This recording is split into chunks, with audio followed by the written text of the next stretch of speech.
Hey everybody, today we are going to make a classic Yankee pot roast. Now, this is different from the other stuff that we've been doing in two ways. One, we're going to leave the meat mostly whole. We've been cutting them up into small cube beef tips, right? And two, we're actually going to make a real classic gravy this time, thickened with roux and everything. So, the process is going to be very similar to what you've seen on previous videos, but I'm going to go over it again because you may not have seen those videos.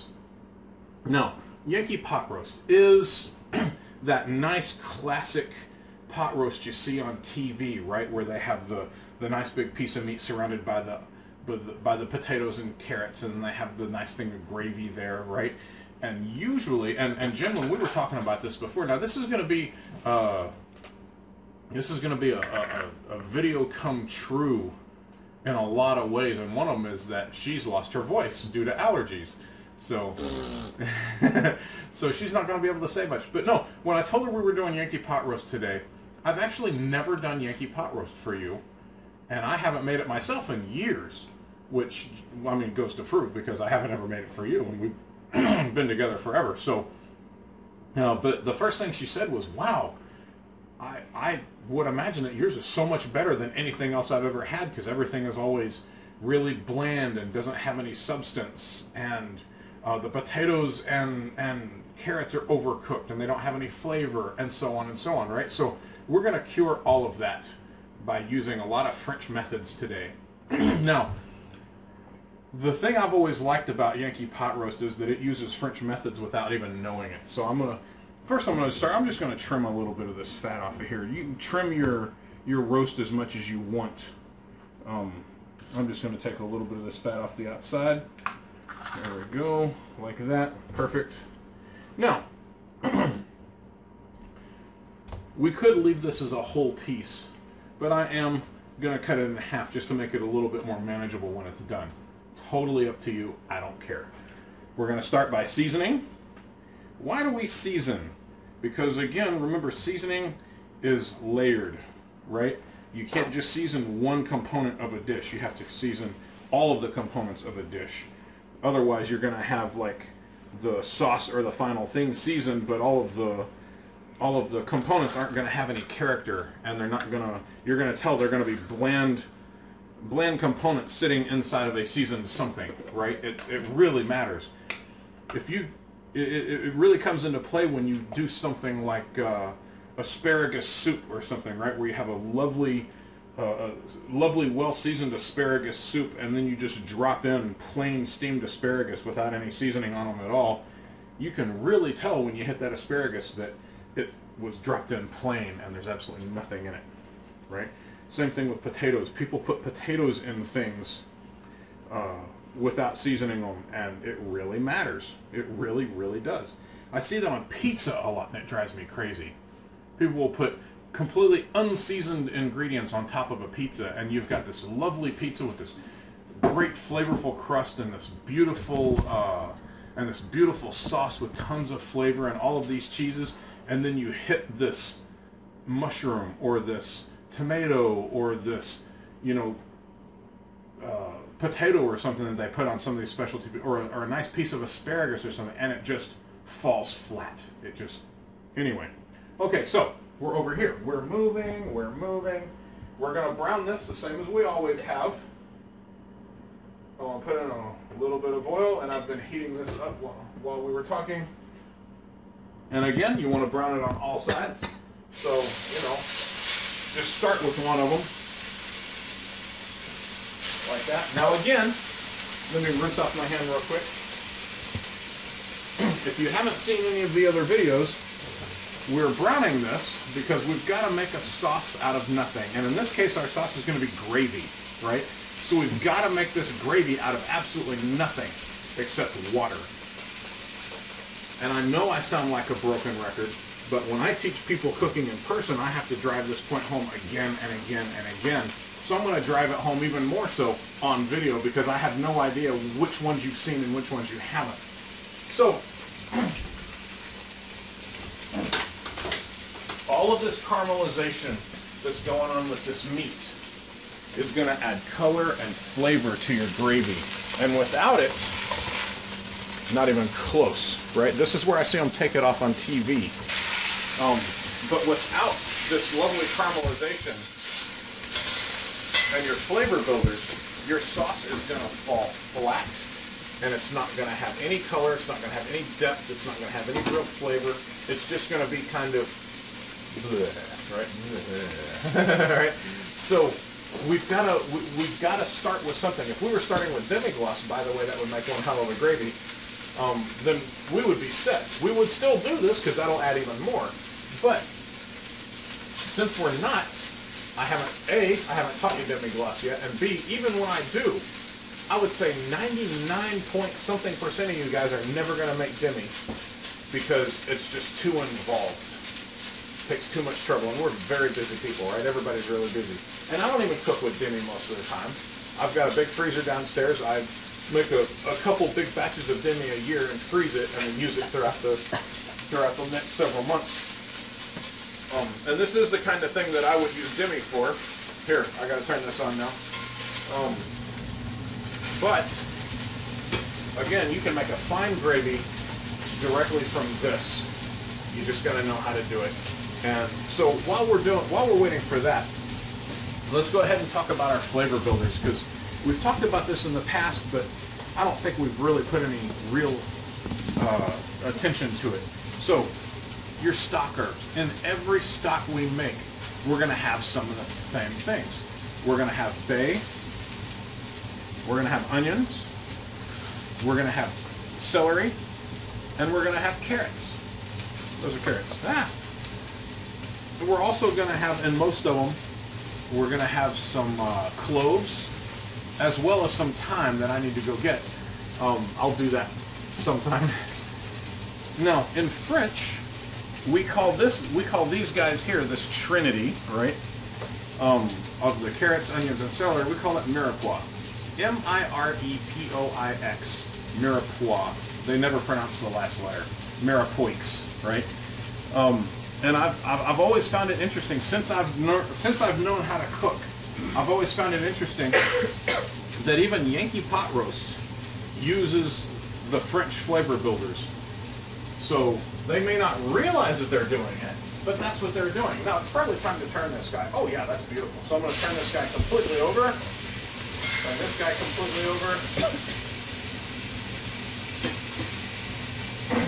So when you're making any kind of sauce out of a meat like this, you can't skip this step. You have to brown, and the darker the better. Don't burn it, but the darker the better.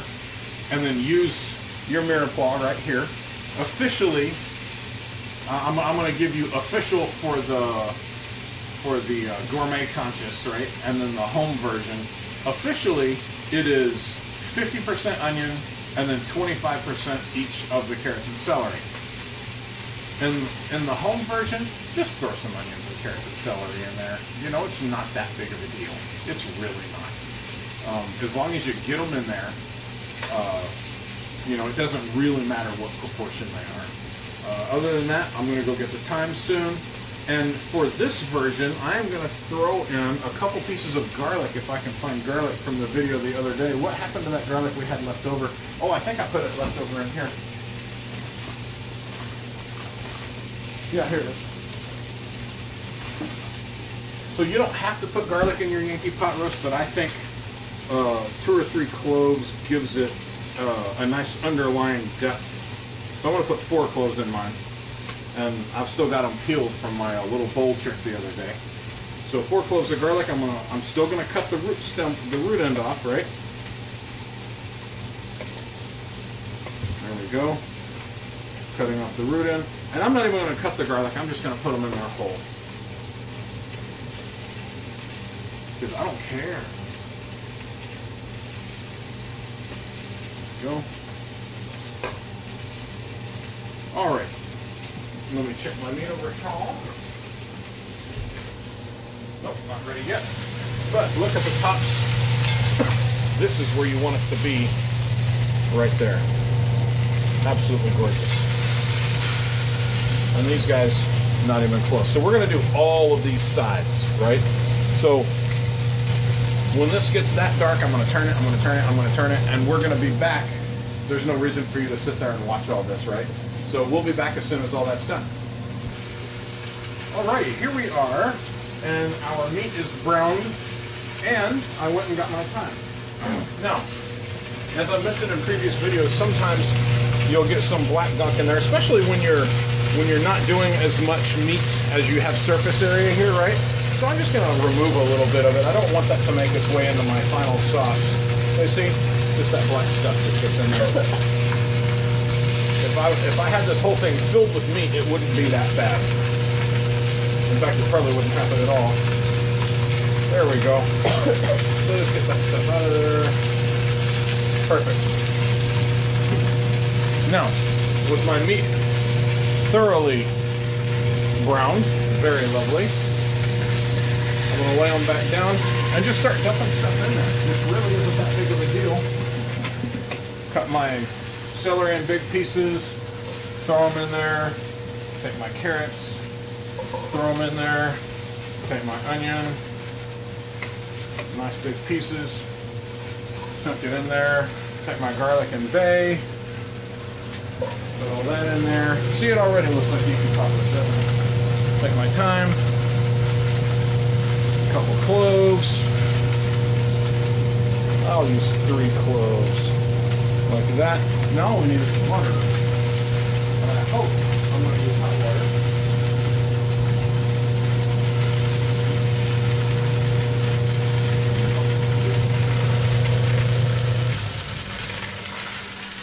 So I'll put just a splash of water in there first to get it going.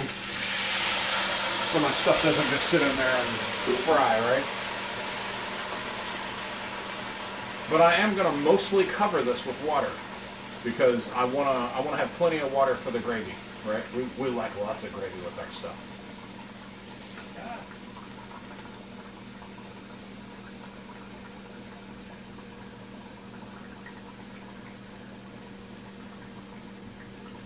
Let's see how that does.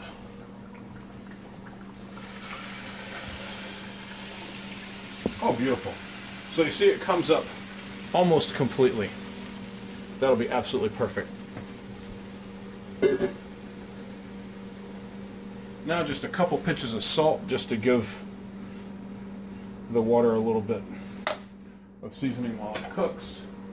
Tiny bit of pepper, not much. See, just like a small pinch right there will do just fine. And just like everything else, you turn this up, and when it boils, throw it in the oven at 300 for 2 or 3 hours, however long it takes, right? So nothing special is going to happen until then, but when it's almost done, we're going to take it out and we'll finish it up with the rest of the veggies that are going to go into it, and then we'll make the gravy. So don't go away, we'll come right back. Again, just to finish up, we're going to bring this to a boil, put it in the oven at 300.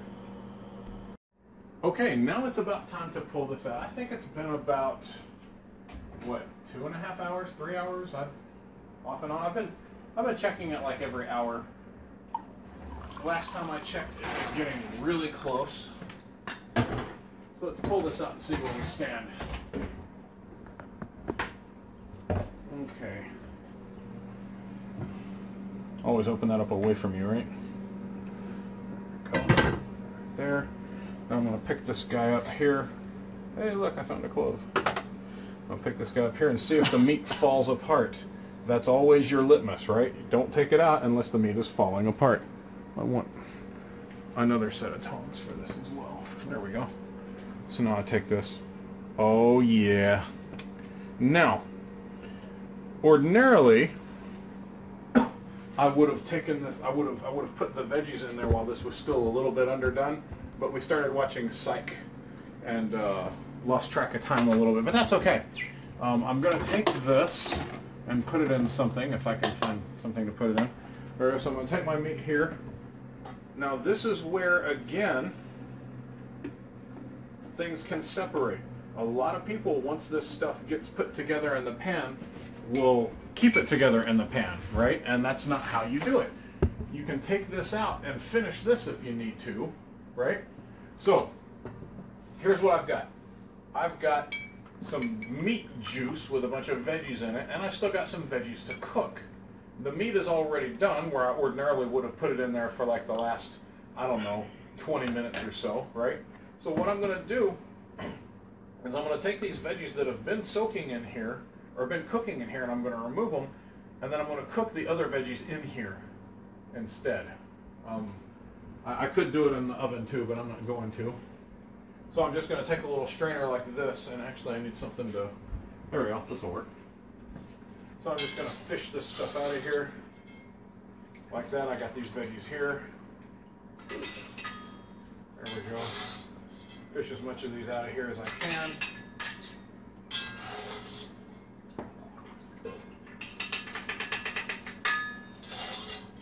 There we go.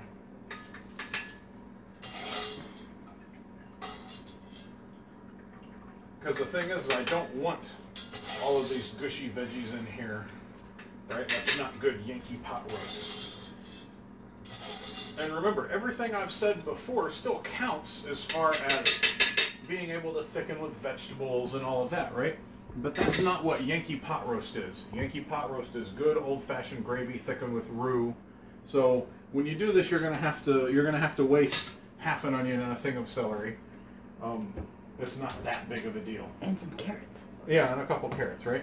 So while that's heating up again, I am going to cut up my veg if I can find my knife. It was just right here. Oh, here it is. So I've got these potatoes that I've peeled, and I'm just going to slice them. I don't want them to be too small. I think Yankee Pot Roast has nice big veggies, right? So I'm going to make nice big halves like this, assuming that the camera can see this. Yeah. So I'm just going to, I've got fairly small potatoes. Now, other things, those really lovely fingerling potatoes are excellent with this. So are Yukon Golds, so are the little red tomatoes. Little red tomato, you know, the Yukon Golds and the red tomatoes are really good for this for a couple reasons. One, you can keep the skins on better, because these are just russets, right? You can keep the skins on better because the skins are a lot thinner, right? So they cook better for something like this. Russets have really thick, rough skins, right? And those other ones, they're not nearly as starchy, and they hold together much better when they boil. So you can boil the Yukon Golds and the red ones and have them stay together better than you can these russets. But these will be fine. This is what I have, right? So this is what I'm going to use. So I'm just going to drop these in the meat juice. And while I'm doing this, I'm also going to test what my gravy tastes like, what my juice tastes like. Because if it's not strong enough, then I'm going to have to reduce it anyway.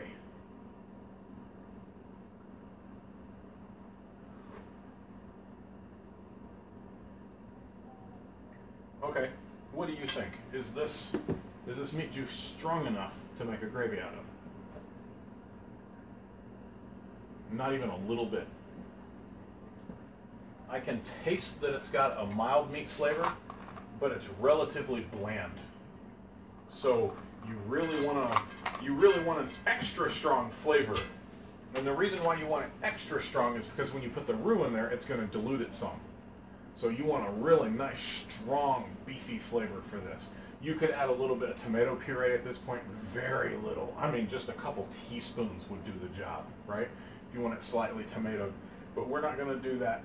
And I'm not even going to boil these potatoes because I don't want them to be destroyed, right? I want them to be cooked, but I don't want all of their starch to come out and have them start getting mushy.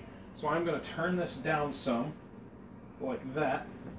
And I'm going to cook them for probably about 10 minutes, and then I'm going to add the carrots because they got different cooking times and these are thick, and I want the carrots to be not mushy as well.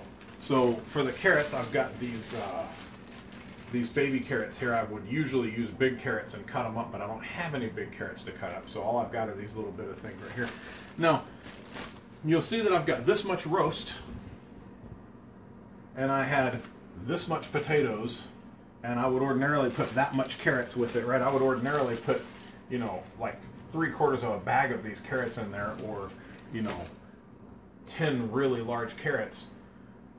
The reason why the ratio is so off from meat to veggie is because you don't have to have 12 ounces of meat with every meal, right? You have 3 or 4 ounces of roast, tops, right? And even 2 to 3 ounces is really good. And then load up on veggies. Roast is a little bit expensive as far as meat goes, right? I think we got it in the discount bin for like, I don't know, 15 bucks, something like that. So for 5 people, this will be one meal. So, you know, that's like $3 a plate. That's not too bad, really, especially when you're talking about eating out. But you get even more than that if you're going to have smaller portions, and if you've only got 2 of you, then something like this you could stretch out to 4 or 5 meals, and your food cost goes way down. So eat more veggies and a little bit of meat, and you'll be fine. Fill up on the veggies. As well, we're using potatoes and carrots for ours, but my God, I also love parsnips and rutabagas, and you could put in turnips, and you could even put in you could even put in like little cut up pieces of corn on the cob in there at the last second. You can do any veggie you want, right? I mean, you know, within reason. I mean, you don't want to put beets in there. That's just stupid. Or lettuce or something, right? But you could put peas in there if you wanted to.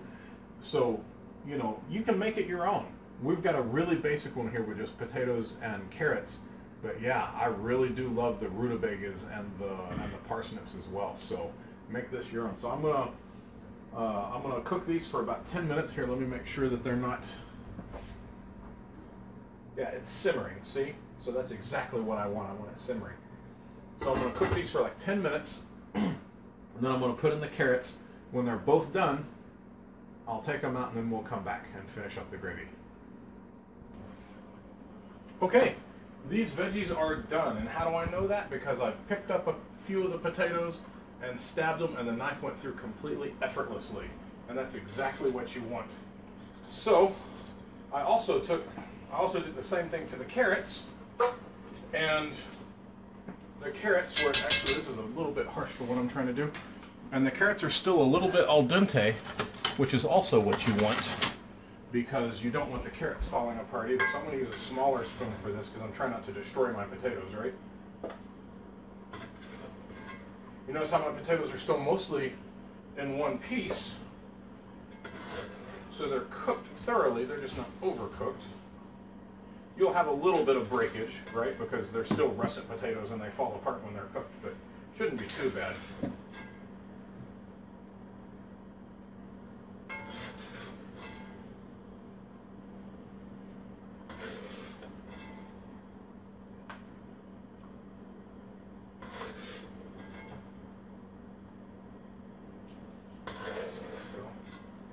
Still getting it.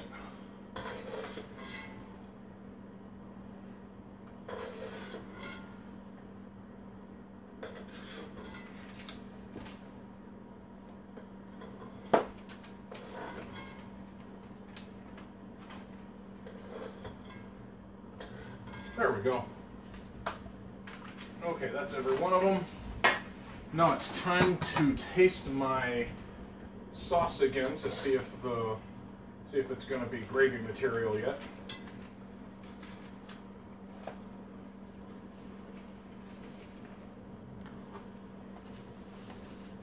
Yeah, it's a little better. I think a little salt will do it. No? Yeah, because it's too hot for you? Okay. So I'm going to salt it just a little bit, but I'm not going to salt it completely until it's done. But I do want to splash just a little bit in there. There we go. So I'm going to turn this up. I'm going to let it reduce for just a couple minutes. Now, this is one of those, this is what I was telling you before when I was saying that seasoning is layering, right? Seasoning is a layered process. I've got these potatoes and carrots that have been cooking in there, so they've got a little bit of flavor infused with them, but they're really not seasoned because that was really under-seasoned, right? So you need to salt and pepper these guys, and God, they just smell good though, don't they? So I need to salt and pepper these because I don't want them to be just plain. So I'm going to take some kosher salt here, and I'm going to sprinkle it. I'm going to toss it a little bit. I lost one of the baby ones. There we go. And a little bit more. And you don't need them to be salty, and you don't need them to be super anything, right? Just a little bit seasoned. And on top of it, just because I can, I'm going to throw in just a couple tablespoons of butter because I think it makes it really nice to have buttered veg. And where's my pepper? Here it is. I'm going to take a little bit of pepper on there, toss that around. Just a little bit more pepper. There we go. Okay, so I've got these guys seasoned. The butter is melting because these things are super hot. There we go. And you see I got a little bit of breakage because I'm tossing them around. But for the most part, they're still in one nice big piece. And they're going to be lovely seasoned. That was the hand I did the salt on. And they're going to be lovely seasoned when we get ready for everything else. So this is actually ready. So I'm going to get my rubber here, and I'm going to present these guys in this pie pan. So I'm going to put these guys in the pan, just like this. I'm going to get out that mashed potato stuff because I think it's yummy. There we go. Is anything still in camera, honey? You are. There we go. And so I'm putting these guys around here like this. I'm going to take the roast beef, and I'm just going to break it up into large pieces like this. There we go. And I'm going to take this one, and I'm going to break it up into large pieces. Ooh, that's hot. Can I have that butter out of the micro? Yeah. And I'm going to cut this one because it's too hot for me to pull apart. There we go.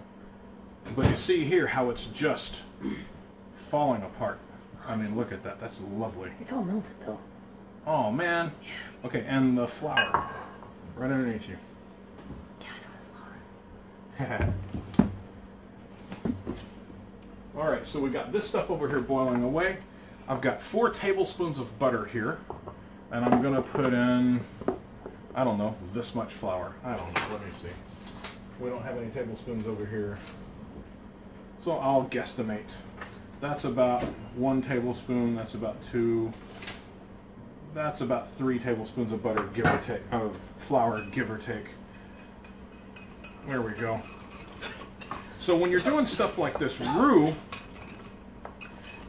everybody always says that roux is an equal amount of flour and butter. I always like to put just a little bit more butter because it makes it easier to stir in, right? So come on over here. Good, we got this at a rapid boil. Now one of the things about roux is the flour doesn't fully thicken until it comes to a boil, right? So I'm going to turn this down just a hair, probably to about half, and I'm going to spoon this in. I don't know how much it's going to take to thicken this.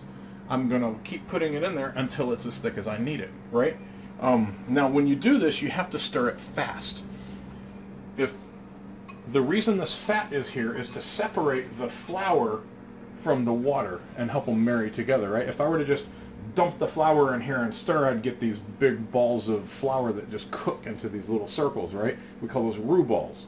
And you're going to get roux balls here if you move too slow, right?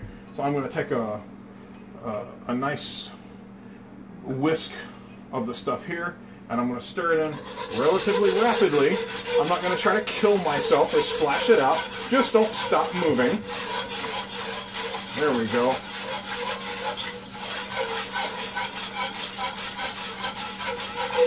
Good. Now that that's in there, I am going to turn that up all the way back to full. I wanted to turn it down a little bit at first so that it was just a little bit cooler and I reduced the chance of having the roux balls, right? I don't think that's going to be enough, so I'm going to put one more in there, and then we'll see where we stand.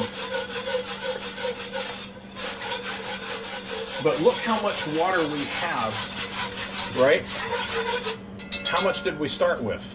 The stuff was all the way covered up, right? And this is how much we've lost. That's how concentrated the flavor has to be. Well, there was also stuff in there. Yeah, there was displacement too. But we also reduced while we were cooking the stuff, and right? There we go. So I can see there it's not going to be lumpy. So I am going to just wait this out. And I'm going to let it simmer for I'm going to let it boil for about a minute. And then if it's still not that thick, then I'll add some more until it's going like it should. Yeah, not even close. So, I hate to do this to you, but go ahead and bring that back. That's okay. So here's how I tell, right? See how runny that is? No. Seriously. Oh. Yeah. So it needs to pass the nappe test, which means I need to be able to coat the back of a spoon. But look, that just runs off, right? There's nothing there to coat. So that clearly isn't enough. So I'm going to put this much in here now. And in fact, I'll go ahead and put the rest of it in here because I don't think even that's going to be enough. There we go. Let me get that up there, scoop that. Now that's one thing about gravy that I think a lot of people get wrong, is because they say the word gravy, they think that it has to be really, really thick, right? No, a gravy is just a sauce made with the natural meat, okay? So made with natural meat juice. So don't think that gravy, you know, is what you get out in a restaurant, as in, you know, just super thick, goopy crap that has to be glue when it gets a little bit towards room temperature. It's not even close to what gravy is.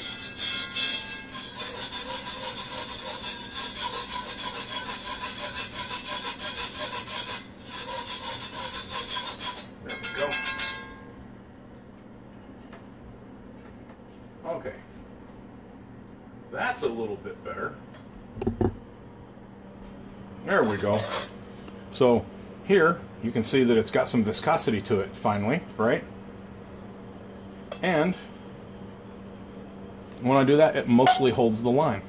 So this is just a tiny, tiny bit thin. And I've got two ways I can deal with this. I can make a little bit more roux and put it in there, which I think is a big trouble. I'm just going to reduce this for a couple minutes and cook a little bit more of the liquid out and it'll be fine, right? And while that's working, I'm going to, if I can find it, because I have it, nope, that's basil. Because I have it, I'm going to put in some parsley. Here it is.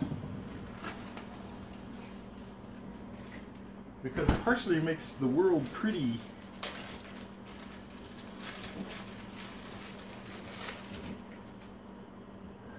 So if we can get the camera down here again. Let me clear this out of my way. Clear this out of my way. Put that right there. There we go. So I'm just going to take a little bit of this parsley I have from my garden.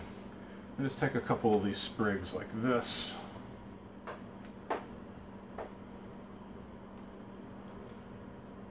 There we go. Just like that.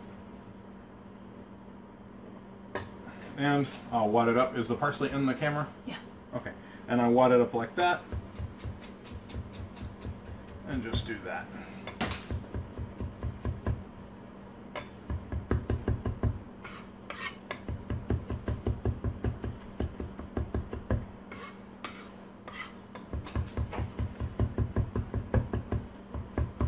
There we go.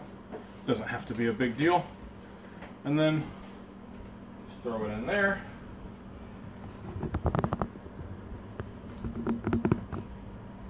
Check my nappe. Oh. See, now it holds the line. Let me do that again. Oops. Now it holds the line. So that is how you tell when this stuff is ready. And it's beautiful. So our gravy is done. Our roast is done. I'm going to put the gravy in something like this. Where'd my rubber go? There it is. And I'm going to need a big time one of these. You want to help me scrape this up? Sure. Just take that out of my hand. There we go. So I'll hold this. Pay attention to stuff. It's okay. I see what I'm doing. Good job, though. Now, I like to put a little bit on the roast as well.